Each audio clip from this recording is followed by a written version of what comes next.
सोचो, अगर कल सुबह तुम उठो और न्यूज में ब्रेकिंग आए, पिरामिड के अंदर एक नया सीक्रेट रूम मिला है। एक ऐसा कमरा जिसे 4500 साल से किसी इंसान ने नहीं देखा। और उस कमरे में क्या है, इसका अंदाजा तक नहीं लगाया जा सकता। और अब एक और बात सुन लो, अगर ये कमरा खुला तो शायद हमारी पूरी अंडरस्टैंडिंग बदल जाएगी कि मिस्र के राजाओं का असली मकसद क्या था। क्योंकि ये कहानी सिर्फ पत्थरों की नहीं है, ये कहानी है अमर होने की। कहानी पिरामिड से नहीं, एक डर से शुरू होती है। मरने के बाद क्या होता है? मिस्र के लोग मानते थे कि मौत अंत नहीं, बस एक लंबी यात्रा का पहला स्टेशन है। और उस यात्रा में शरीर बचा तो आत्मा दोबारा जी सकती है। अगर शरीर मिट गया, सब खत्म। बस यहीं से पूरी सभ्यता जुनूनी हो गई, मौत को भी हराने का तरीका खोजने में। लेकिन कोई एक दिन उठा और पिरामिड नहीं बना दिया। यह सफर सबसे पहले शुरू हुआ रेत से, वो भी गलती से।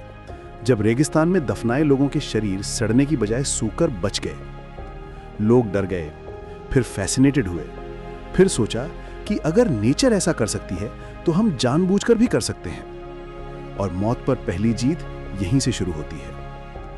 असली सस्पेंस यहीं से शुरू होता है। सबसे पहले सिंपल स्ट्रक्चर्स, मस्तबा, ऊपर से साधारण कमरे जैसा, अंदर एक भूल भुलैया, जैसे कोई कह रहा हो साधारण दिखो लेकिन राज छुपाओ।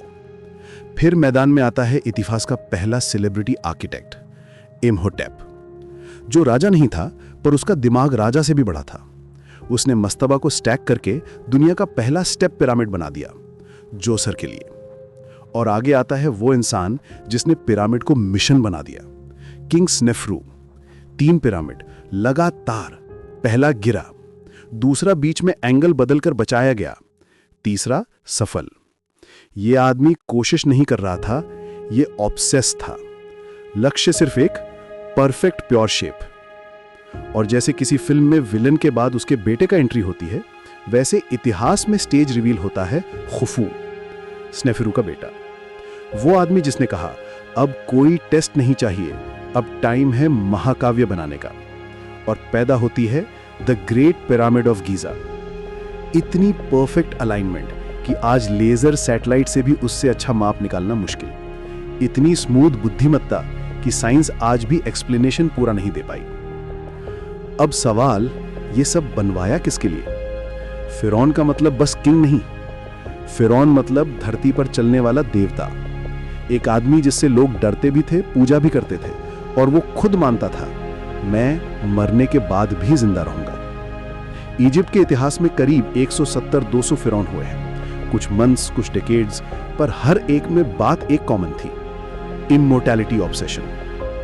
और मजेदार बात, फिरौनों के 5 नाम होते थे, एक नहीं 5, ताकि दुनिया हर रीसेट के बाद भी भूल ना पाए कि कौन था असली मालिक। और अब आता है इजिप्ट का सबसे डार्क और सबसे ब्रिलियंट हिस्सा, ममिफिकेशन।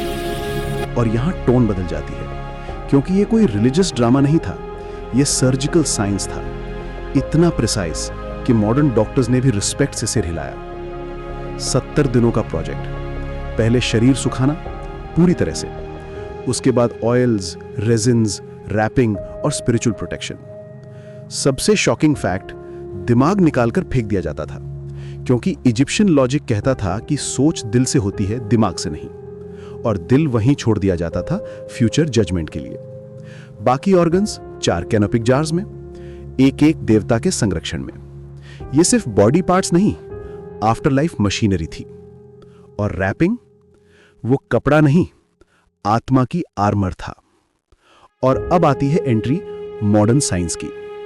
सीटी स्कैन्स ने बताया कौन आर्थराइटिस से पीड़ित था, किसके दांत सड़ गए थे, कौन बैटल वुंड से मरा था। और कॉस्मिक रेज, वो भाई 2017 में उन्होंने पिरामिड के अंदर एक अदृश्य खाली कमरा डिटेक्ट कर लिया, इतना बड़ा कि हम समझ तक नहीं पाए कि उसका पर्पस क्या था। क्या वो सीक्रेट पैसेज था, कंस्ट्रक्शन का सेफ्टी जोन, या फिर कुछ ऐसा जिसके बारे में हमें जानना नहीं चाहिए। एक कायरो, लोग कहते हैं एलियंस आए थे, लेकिन सबूत कहता है कि ये इंसानों ने बनाया, हमारे जैसे लोग, पर शायद हमसे ज्यादा धैर्यवान। ज्यादा एम्बिशियस और मौत से ज्यादा डरने वाले।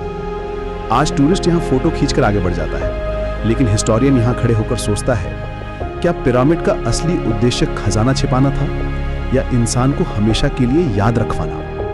क्योंकि पत्थर टूटते नहीं, पर इंसान टूट जाता है। शायद इसलिए मिस्र के फिरौन हमेशा से जानते थे, अमर होने के लिए जिंदा रहना जरूरी नहीं, बस भुलाए जाना नहीं चाहिए।